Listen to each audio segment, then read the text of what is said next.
Assalamualaikum warahmatullahi wabarakatuh.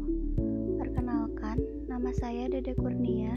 Saya peserta Latsar CPNS tahun 2022, golongan 2 angkatan 10. Baiklah, pada kesempatan kali ini saya akan mempresentasikan tentang analisis isu efektivitas kinerja individu berdasarkan tupoksi. Ini merupakan tugas individu pada pertemuan kedua agenda pertama. Isu sendiri merupakan satu hal yang terjadi baik di dalam maupun di luar suatu organisasi. Apabila tidak tertangani, maka akan berdampak negatif terhadap organisasi tersebut. Isu-isu tersebut dapat terjadi di perkantoran, di pemerintahan, bahkan di rumah sakit dan puskesmas. Oleh karena itu, perlu dilakukan analisis untuk mengatasi isu-isu tersebut. Untuk menyelesaikan isu tersebut ada 5 tahap. Yang pertama,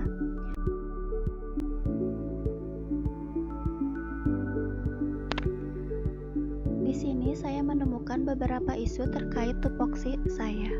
Yang pertama, meningkatnya angka kelahiran berat badan lahir rendah pada ibu hamil risiko tinggi. Yang kedua, meningkatnya kasus kehamilan dengan preeklamsi berat. Yang ketiga, meningkatnya kasus kehamilan dengan anemia.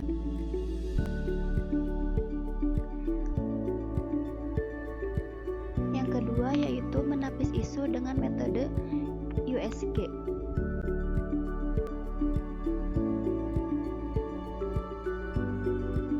Dengan metode USG, isu-isu tersebut dianalisis. Yang pertama itu adalah urgensi. Urgensi artinya seberapa mendesak suatu isu tersebut harus dibahas, dianalisis, dan ditindaklanjuti. Yang kedua, S yaitu seriousness, yang artinya seberapa serius sih kasus ini disebabkan akibat yang tidak dilakukan. Kemudian ada growth, yaitu seberapa buruknya isu tersebut bila tidak segera ditangani.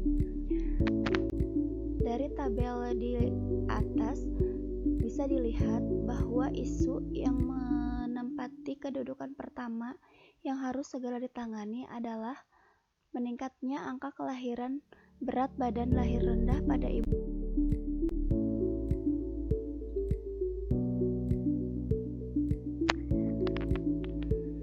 Selanjutnya kita masuk pada tahap metode diagram Fishbone.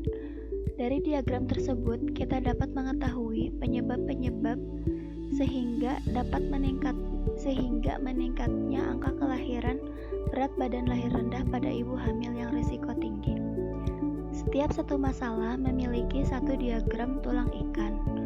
Langkah selanjutnya adalah membuat alternatif pemecahan masalah dengan mengacu pada penyebab-penyebab masalah yang ada di tulang ikan.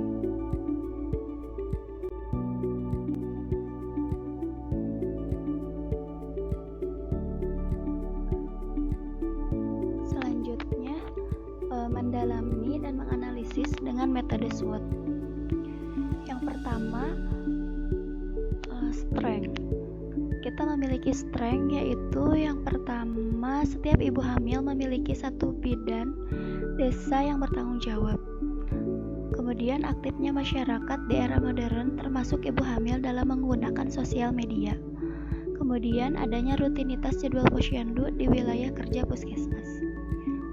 Sedangkan weakness, kurangnya antusias untuk memberikan informasi tentang risiko kehamilan risiko tinggi dan tanda bahaya kehamilan. Kemudian, kurangnya antusias ibu hamil untuk membaca buku KIA. Yang ketiga, kebiasaan masyarakat mencari informasi tidak langsung dari nakes. Kemudian, sedangkan opportunitiesnya, banyak peluang buat nakes untuk memberikan penyuluhan langsung kepada pasien, baik itu di KIA atau kegiatan posyandu. Banyaknya informasi terkait kehamilan risiko tinggi dan tanda bahaya pada ibu hamil di internet dan buku KIA. Sedangkan treats, ibu hamil tidak mendapatkan informasi yang cukup dan benar terkait kehamilan risiko tinggi dan tanda bahaya kehamilan. Ibu hamil tidak mengetahui kondisi dirinya sehingga tidak sadar bahwa kehamilannya itu tinggi.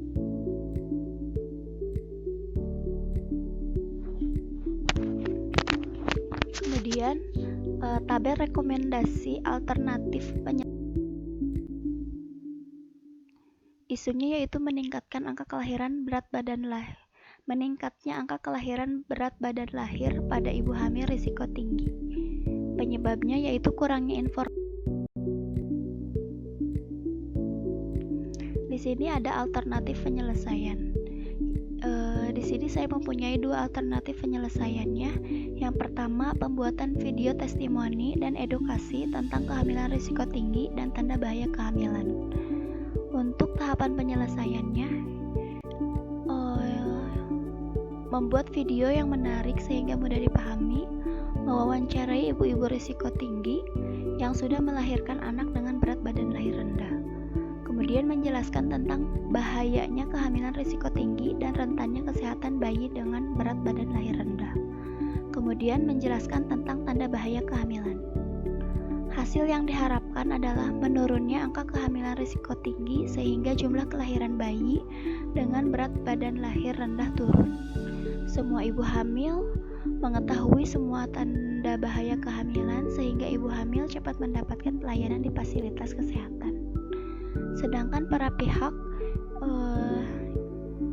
yang bekerja sama yaitu kecamatan, kelurahan, puskesmas, kader, ibu yang melahirkan bayi dengan berat badan lahir rendah, dan ibu.